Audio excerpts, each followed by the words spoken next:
Selamat siang para netizen dimanapun kita berada, salam inspirasi bagi kita semua. Ya, menarik begitu kan ya terkait dengan adanya Anies Baswedan ya yang awalnya ya digadang-gadang menjadi salah satu ya capres dari AHY begitu ya. Tapi ini menarik begitu kan. Ada statement yang kemudian menjadi acuan bagi pendukung Partai Demokrat begitu bahwa Rocky Gerung sebut kualitas Anies Baswedan turun setelah ya pilih Caimin cawapres. Bukankah ini kebalik begitu kan ya? Justru Anies Baswedan itu adalah naik setelah meninggalkan AHY begitu kan? Kan begitu logika kita begitu. Artinya apa? Artinya selama ini melihat dari perkembangan ya solidnya luar biasa di koalisi perubahan setelah Partai Demokrat keluar begitu kan. Tidak ada lagi intimidasi, tidak ada lagi yang mau ditekan di sana untuk selalu menjadi cawapres begitu. Dan pada akhirnya apa? Anies Baswedan naik sekarang begitu kan. Lihat saja begitu didukung oleh PKB ya, PKS juga tetap di situ begitu. Saya kira seperti itu begitu ya. Karena politik kita itu dinamis begitu. Jadi persoalan-persoalan politik seperti ini saya kira banyak sih yang mengamat seperti Rocky Gerung katanya sih menurun kualitas Anies Baswedan. Tapi ujung-ujungnya begitu. Malah naik begitu dengan Anies Caimin ini begitu. Mengapa? Karena Anies Caimin ya punya masa yang sangat luar biasa dibandingkan dengan Partai Demokrat begitu. Yang hanya mengandalkan ya kader-kader mereka begitu. Sehingga mau tidak mau kita harus dilakukan itu begitu. Ya, pada akhirnya kita tahulah persoalan-persoalan politik seperti ini begitu. Karena menurut saya pribadi, ya Anies itu lebih bebas ya geraknya begitu kan. Anies Caimin ini lebih bebas geraknya kemanapun. Ya, kalau dengan AHY bertemu dengan siapapun ya dicap bahwa wah kader Demokrat agak marah-marah di situ begitu. Bertemu dengan si A, si B dan si C begitu kan. Ya, lalu kemudian wah ganti lagi mereka begitu. Itulah politik kita begitu ya. Bahkan ini Rocky Gerung mengatakan bahwa Anies Baswedan ya turun ya ketika dia pilih Caimin. Ya padahal sebaliknya Anies Baswedan justru naik ya meninggalkan Partai Demokrat begitu, meninggalkan AHY atau tidak memilih AHY begitu. Kualitas Ajeng begitu turun setelah menjelma jadi cebong ya, katanya move on. Kok hari-hari yang dibahas Anies terus. Mau makan ingat Anies, mau tidur ingat Anies, mau mandi ingat Anies, bahkan mau ya BAB ingat Anies. Awas nanti kamu bisa stroke ya kalau tegang terus, katanya begitu. Lalu apa begitu kan katanya ya. Jadi artinya sampai kapanpun kenapa pendukung-pendukung Partai Demokrat hari ini sampai sekarang begitu ya. Tetap yang dibahas itu Anies Baswedan. Katanya mau move on, katanya mau move on. Kok tiba-tiba seperti ini? Ada apa begitu kan? Itu yang menjadi catatan penting ya bahwa kenapa Partai Demokrat tidak bisa move on seperti ini walaupun katanya move on begitu kan. Ya karena merasa bahwa dirinya itu ya kesalahan pribadi mereka. Kenapa dia ngotot harus cawapres begitu kan ya? Mengapa harus ngotot gerasa gerusu sana sini memberikan klarifikasi, merasa dihianati, merasa dibohongi dan merasa musang berbulu domba dan sebagainya begitu kan. Dan menurut saya pribadi ya dalam politik itu tidak perlu seperti itu begitu. Dan sekarang mulai terjebak mau berkoalisi dengan siapa? Dengan PDIP atau dengan Gerindra begitu kan. Dia mulai terjebak bagi dirinya pribadi begitu ya. Seseorang yang cerdas melihat ke belakang sebagai pelajaran hidup dan mempersiapkan bekal ya agar tidak terulang lagi hal-hal yang tidak baik. Seseorang yang bodoh ya, yang selalu melihat ke belakang dan menetapi kesalahan yang tidak bisa diperbaiki ya, lupa menyiapkan bakal untuk masa depan. Betul, saya sepakat dengan itu. Bahkan lihat saja dari pernyataan Hasto begitu kan, kalau mau bertemu dengan Bu Mega, ya setidaknya mendukung Pak Ganjar dulu begitu, tidak semudah itu begitu. Dan bahkan Hasto mengatakan ya cari sosok Megawati, cari sosok cawapresnya yang tidak punya ambisi pribadi. Ya kalau punya ambisi pribadi yang jelas bukan Partai Demokrat. Yang jelas ini bukan Partai Demokrat begitu. Siapa? Ya pasti yang lain lah, kira-kira seperti itu. Ya bisa saja dengan yang lain ya. Akhirnya Partai Demokrat mau berlabuh kemana? Mau ke Pak Prabowo? Ya sama aja mereka begitu ya. Tetapi inilah politik kita yang saya rasakan bahwa Partai Demokrat seharusnya kembali kepada koalisi perubahan di situ bersama-sama.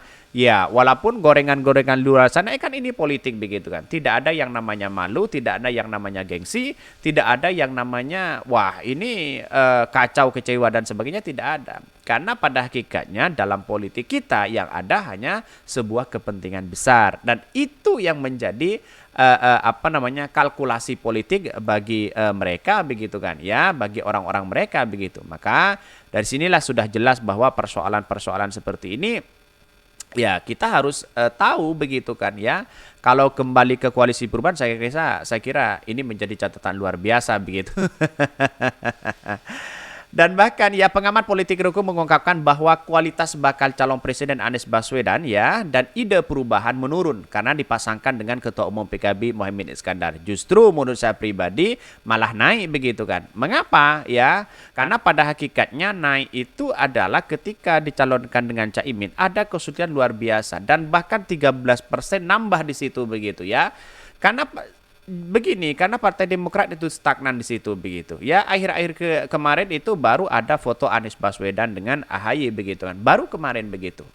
Jadi saya kira mesin politik dari AHY itu hanya mengandalkan partai begitu kan. Kalau Caimin dia masih mengandalkan partai dan mengandalkan kultur yang ada di bawah sehingga ini percepatan yang sangat luar biasa, solidnya luar biasa dan sekarang ya sudah bahas pemenangan di situ begitu. Ini kan kerennya luar biasa begitu. Menurut saya pribadi ya Rocky Gerung ya perlu aplikasi sendiri begitu kan ya, analisis yang tajam di situ begitu ya. Karena pertimbangan Anies Baswedan berpasangan dengan Caimin berdasarkan kuantitas untuk memenangkan wilayah Jawa Timur, ya kualitas ide perubahan pun menurun sebab dianggap bukan lagi antitesa ya. Jadi berpaduan antara oposisi dan koalisi itu sangat menarik begitu kan. Ini bukan soal gagasan-gagasan dan perubahan, tetapi kan sudah jelas di situ begitu bahwa perubahan itu bukan berarti kita meninggalkan apa yang dilakukan oleh Pak Jokowi, tidak. Ya memperbaiki di situ begitu. Ya yang kurang baik diperbaiki dan sebagainya. Itulah yang menjadi catatan penting begitu kan. Bukan ide perubahan-perubahan yang kemudian harus rubah total, tidak begitu kan ya. Begitu Caimin dipasangkan dengan Anies kualitas berubah ya, kualitasnya menurun. Itu logika begitu ya. Itu kan hanya bersifat sementara begitu kan. Tetapi kalau kita melihat dengan adanya yang ada begitu kan dengan akar rumput, maka ya ini kulturalnya sangat sangat menarik dari NU yang kemudian di satu sisi mendukung Anies Baswedan begitu ya. Menurut Rocky hal tersebut ya terlihat dengan tergesa-gesa. Ketua Umum Partai Nasdem Surya Paloh mengumumkan duet Anies Caimin. Ia menilai penyebabnya agar tidak kehilangan momentum dengan anggapan PDP mempunyai pemikiran yang sama. Bahkan sementara itu berdasarkan jejak pendapat Pilpres di 2004 yang dirilis lembaga survei Polling Institute, Prabowo Subianto yang merupakan bakal capres koalisi Indonesia Maju meraih suara terbanyak. Itu kan bersepat ya Polling Institute begitu ya. Bahkan ya peneliti ya Polling Institute Kanadi Muslim mengatakan dukungan untuk Prabowo Pilpres 2024 semakin menunjukkan menguatnya bahkan mengalahkan bakal capres PDP. Lalu lanjut ya, dalam simulasi 3 nama Prabowo mendapatkan 36,6%, ya Ganjar 32% dan Anies Baswedan 20%. Sama aja dengan survei mereka begitu. Dan berusaha pribadi ya tidak perlu ketar-ketir masalah soal polling-polling seperti ini begitu. Saya rasa dalam dunia politik ya biasa dalam survei begitu kan ya. Bahkan Erdogan juga kalah pada waktu itu begitu dalam surveinya, tapi kok menang begitu kan ya. Kenyataannya seperti itu. Seperti Anies Baswedan di 2017 juga sama, kalah dalam survei tapi menang dalam dunia kenyataan begitu kan. Artinya selama ini bahwa ya Anies Baswedan semakin naik setelah meninggalkan Partai Demokrat begitu kan, setelah meninggalkan AHY. Saya kira seperti itu begitu.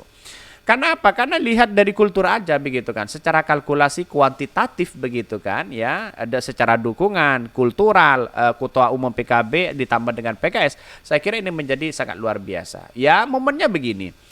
Ketika melihat dari Partai Demokrat dengan PKB, saya kira jauh pendukungnya lebih banyak dari PKB dari Partai Demokrat. Kenapa? Partai Demokrat kan ya secara kultur kan tidak ada begitu. Dia kan hanya menggunakan mesin politik mereka begitu ya. Ya wajar dalam dunia politik, tapi kan mereka Pak Prabowo dengan dengan Pak Ganjar atau PDP menganggap bahwa Partai Demokrat mau tidak mau kalau mengandalkan seperti itu kan bisa saja di parlemen secara elektoral itu bisa turun begitu kan.